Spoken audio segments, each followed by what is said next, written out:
It was the first time in 60 years of the Air Force that they had inducted women into the Air Force. So the novelty of it was huge. I mean, we were what do I say? We were like the centerpieces, We had all the media attention, and it was kind of exciting because you had all these articles coming out in magazines and newspapers. I could help people in their own personal growth. So this is something that I feel is the reason why I went into life coaching.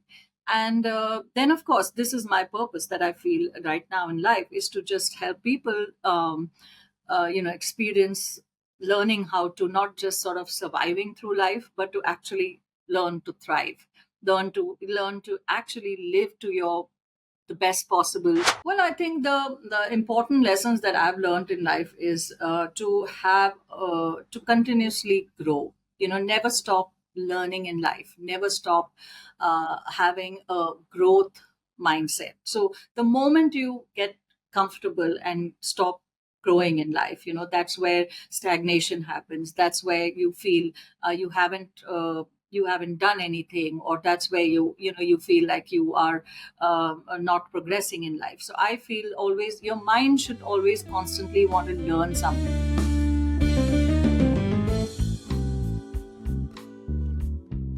Hi, welcome to the Mohua Show. My name is Mohua Chinappa and I am an author, entrepreneur, and ex housewife. This podcast is about everything from business to technology to arts to lifestyle, but done and spoken ईमानदारी से.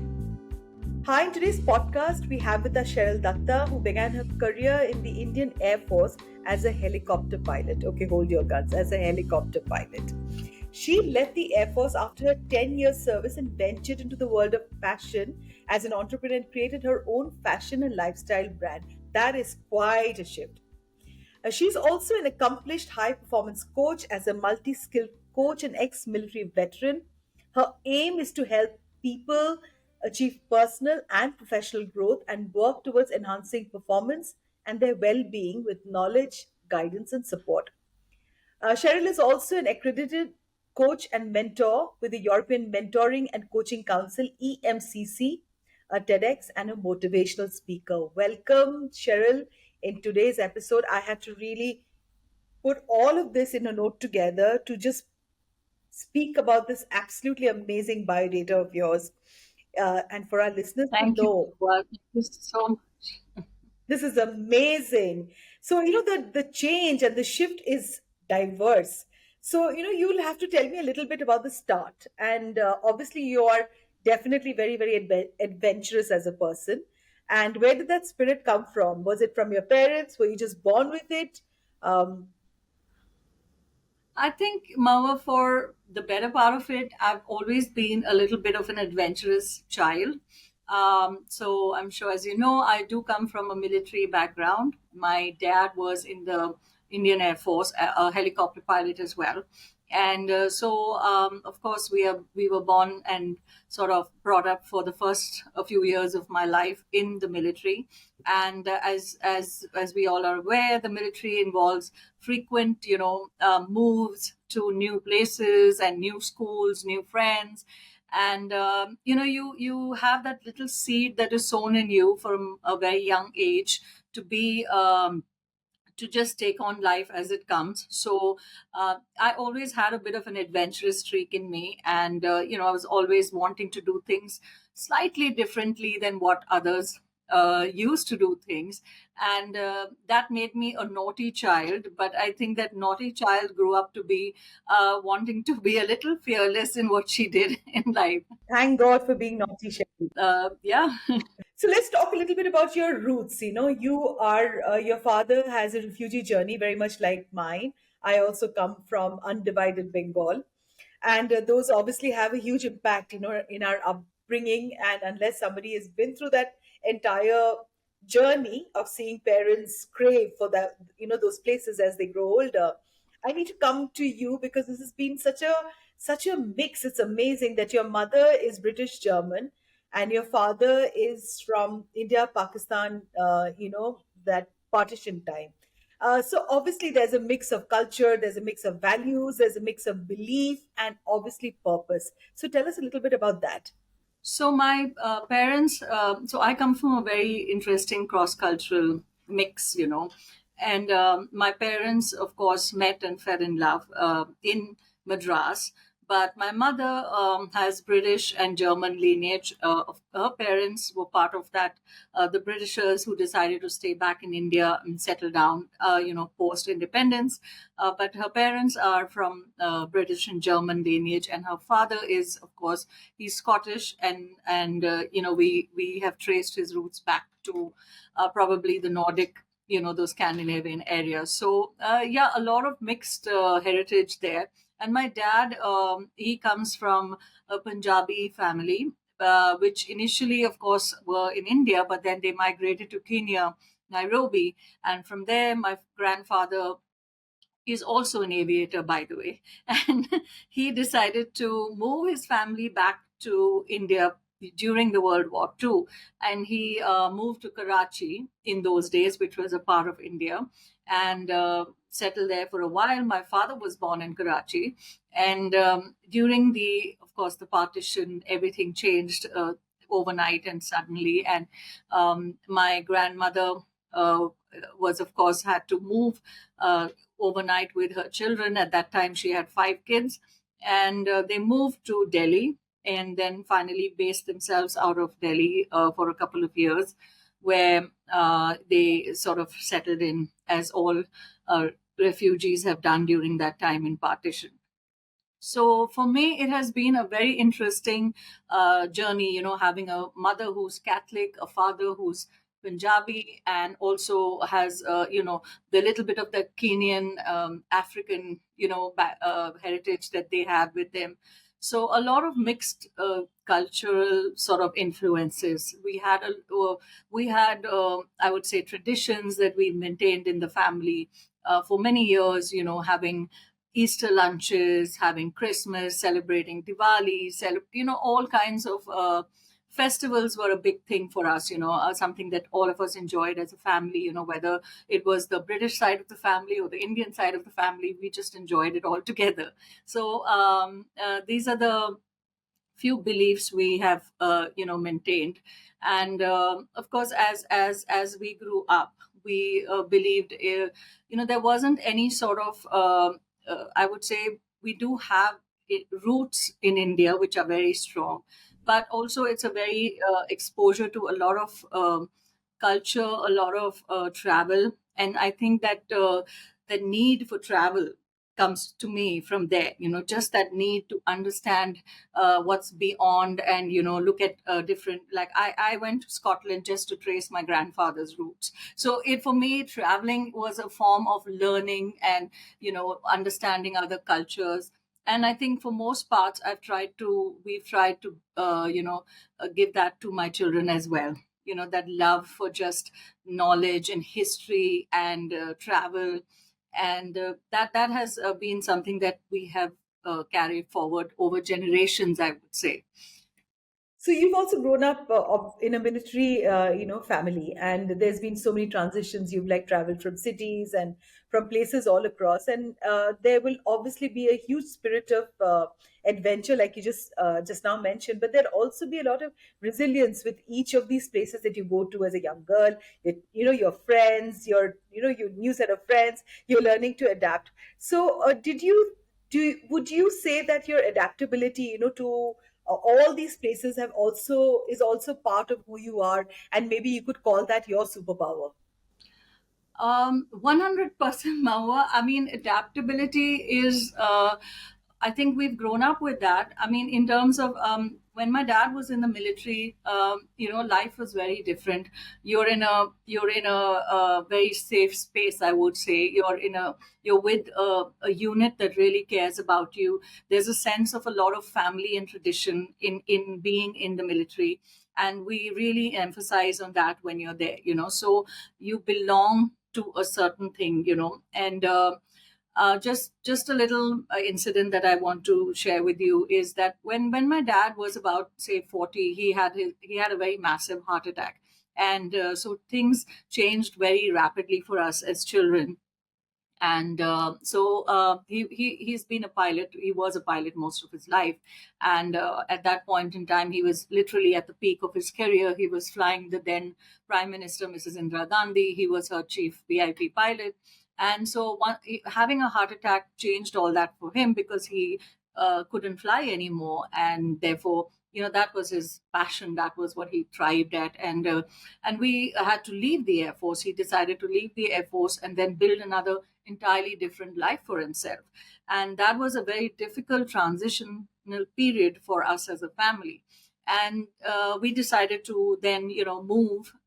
We were three kids, and my mother, who's always been, at that time, she was always a homemaker. She had never worked. And we decided to move to Bangalore to start an entirely different life. And so I saw that transition happening. And I think for us as kids, it was one more move, so to speak, one more new place to go to, one more exciting adventure, meeting new people, new friends.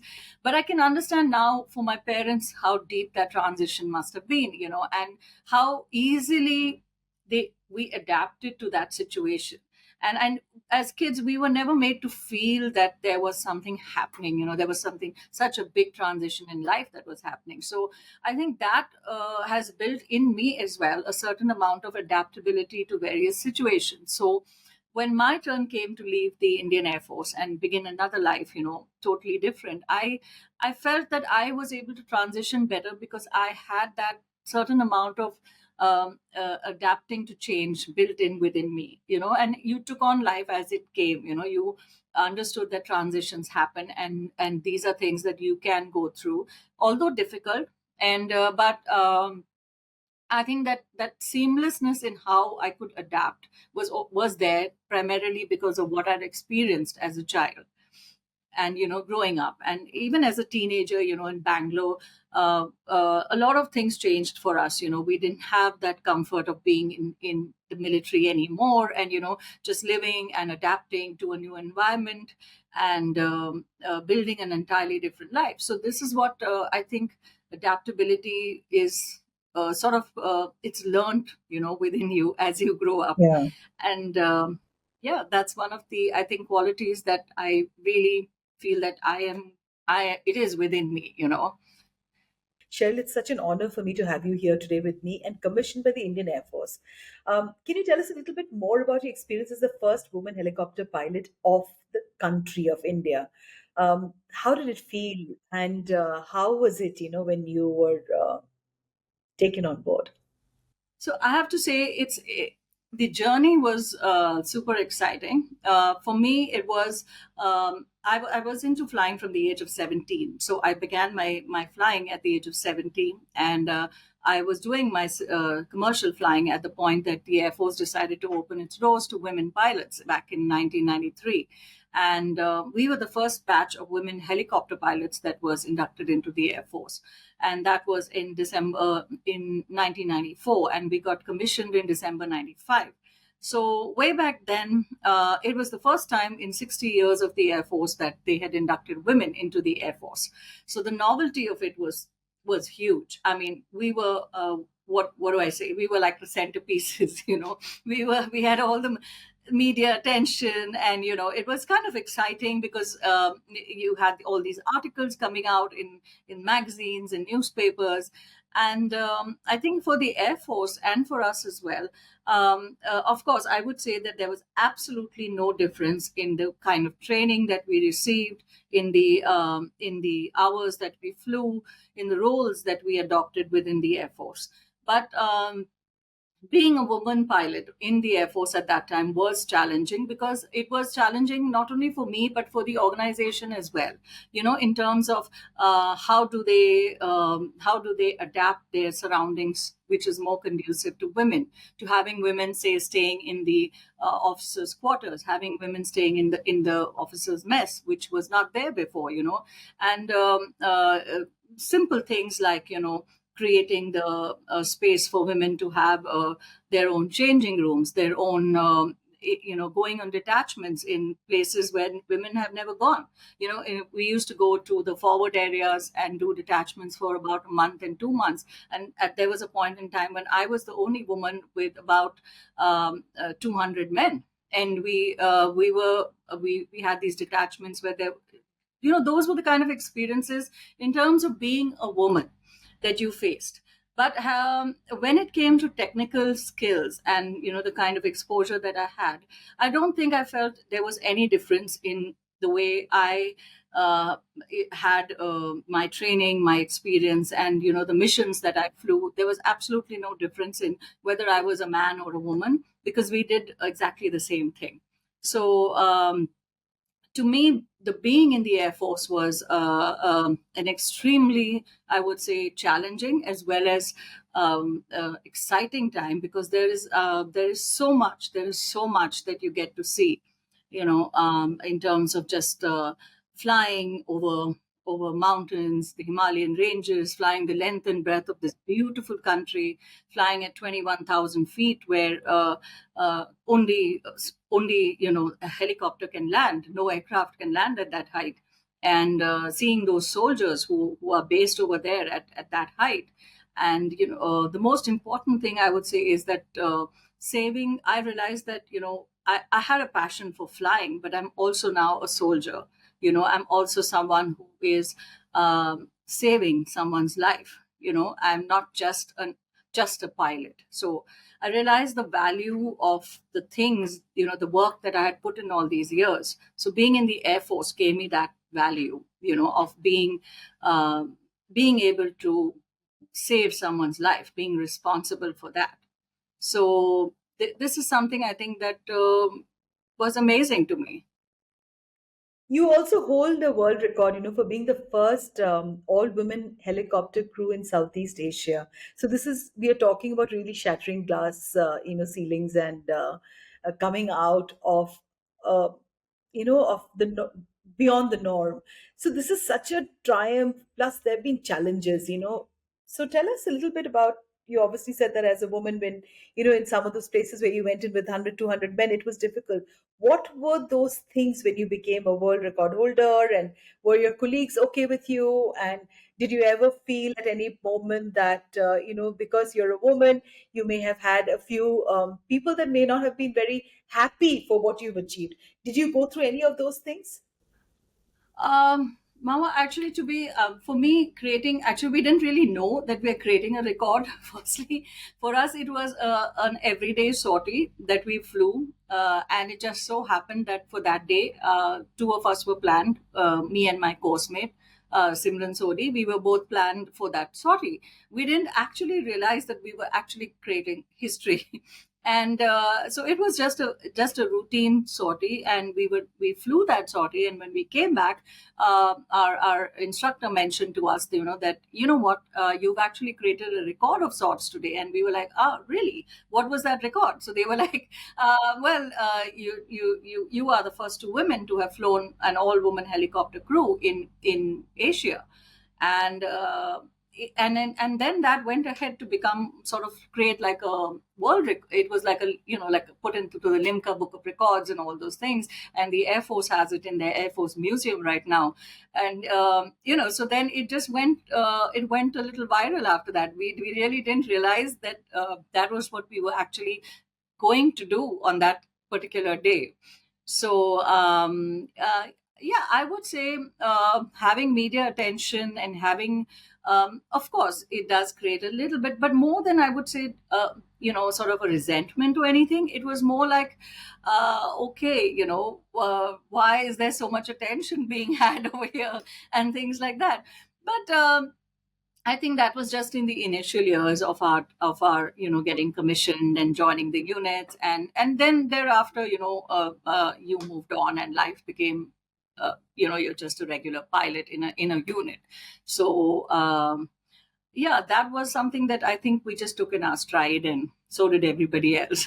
So let's just talk a little bit about your entrepreneurship now, and obviously there's such resilience. When I hear you, I keep thinking that, my God, I'm frightened of having even a bus come close to me. How would somebody really, take a helicopter and go over those mountains? kudos, Cheryl, and it's such an honor. So, you have, yeah, you've transitioned from the military career, to entrepreneurship. And, obviously you've had your own set of challenges, and you've navigated this transition too, and established your own fashion and lifestyle brand. Like, it's like from camouflage to fashion. So tell us a little bit about that. Well, I left the Air Force. When I left the Air Force, I was at a stage in my life where, of course, I'd completed 10 years of service, and at that point in time, the Air Force had not considered offering permanent commission to women pilots, and for me, flying has always been a passion. It's always been something that I'm really very passionate about. It's my first love, so to speak. So when I moved on from there, I had two little girls. My elder one was 5, 6, and my younger one was about a year old. So I found that I needed something. I didn't want to continue flying in the civil, because that wasn't something that excited me, because helicopter flying in those days wasn't really very exciting, so to speak, in the civilian world. So I wanted to do something different, and I thought, let me do something that challenges me, and makes me, let's follow another thing that I'm really passionate about. So I was always passionate about fashion, and designing and style and things like that. I designed my own wedding outfit. So I just thought, let's pursue something different in life, and look at things from a little different perspective. So I went into fashion and lifestyle designing.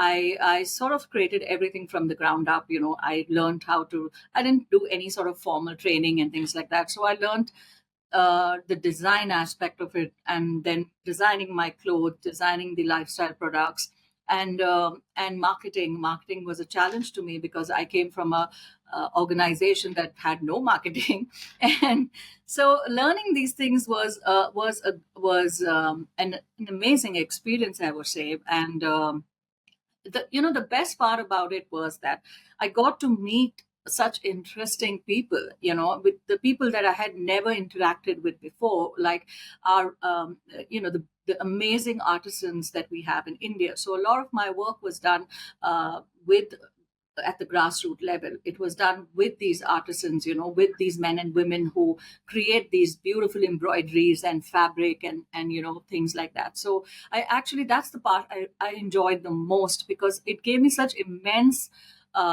sort of satisfaction just to be able to go and work with them, sit with them, design, and see the product come to life under their hands. So this was a very, very interesting, amazing experience for me.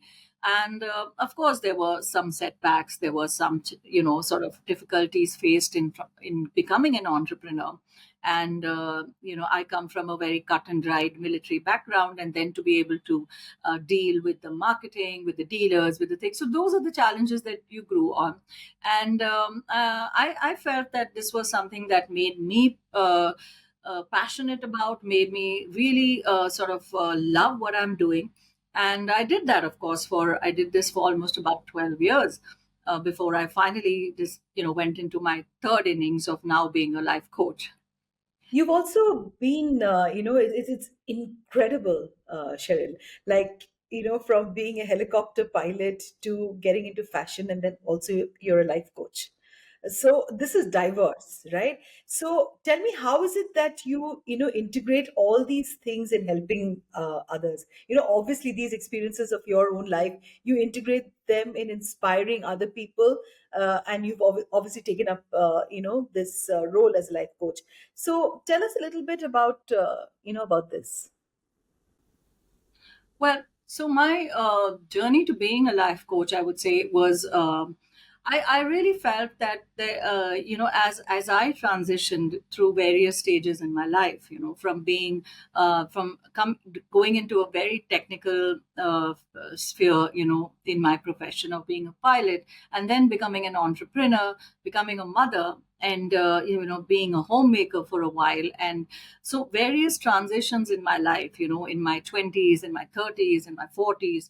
And I felt that um, I would have benefited, I felt, from having a bit of guidance, a little mentorship, a little learning to transition maybe a little more easily, and not having to do everything on your own. So if I could have had that support. So life coaching really fascinated me because I thought I had a unique set of skills, that I could bring to my coaching as a person. The life that I've led, the cultural background that I come from, the role that I played as a military veteran, the experience of being an entrepreneur, and I thought all that I could sort of bring together to kind of help others now. Especially women, I would say that I would help them, find their purpose in life, their goals that they would like to have, and just be a helping hand, just be somebody who's there to help them transition through these different phases in life, whether it's menopause, or whether it's being a mother, or whether it's coming back to work after a long gap, or so many things that we transition through in life. So I felt that I, as a life coach, as a performance coach, I could help people in their own personal growth. So this is something that I feel is the reason why I went into life coaching. And then, of course, this is my purpose that I feel right now in life, is to just help people experience learning how to not just sort of surviving through life, but to actually learn to thrive, learn to actually live to your the best possible way that you can. Yeah, your best your best version of yourself, which I think with women comes in very, very late in life.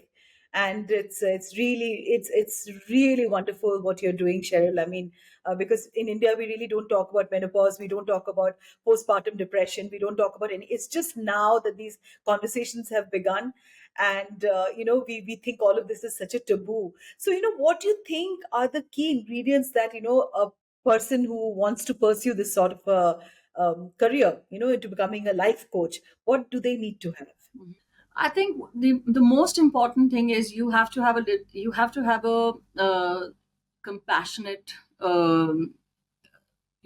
feeling for other people, other human beings. You've got to be empathetic.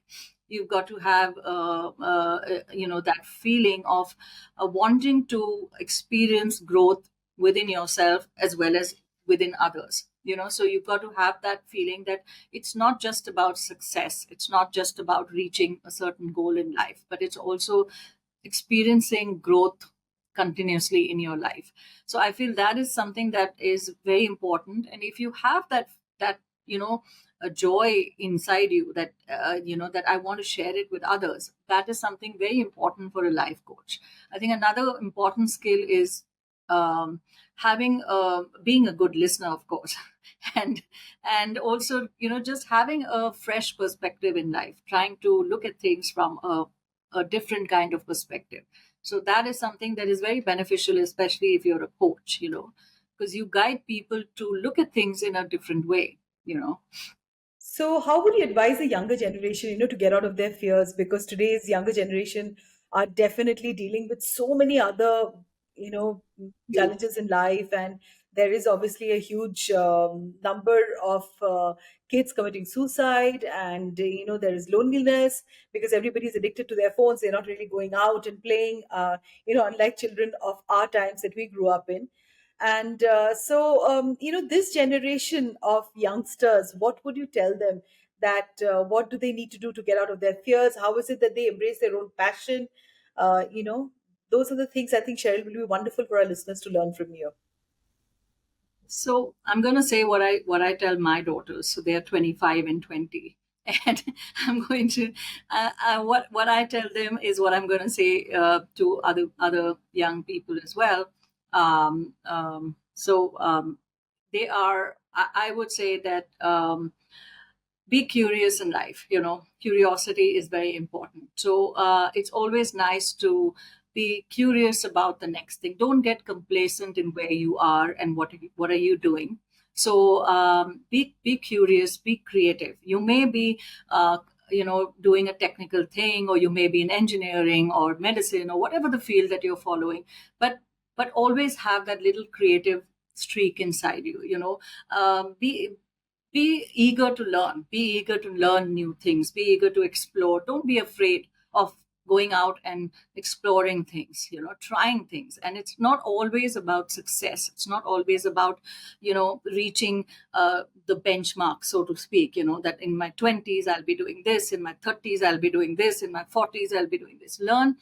Just learn to sort of experience things in a more seamless way. Don't get caught up in the race to reach certain benchmarks in life.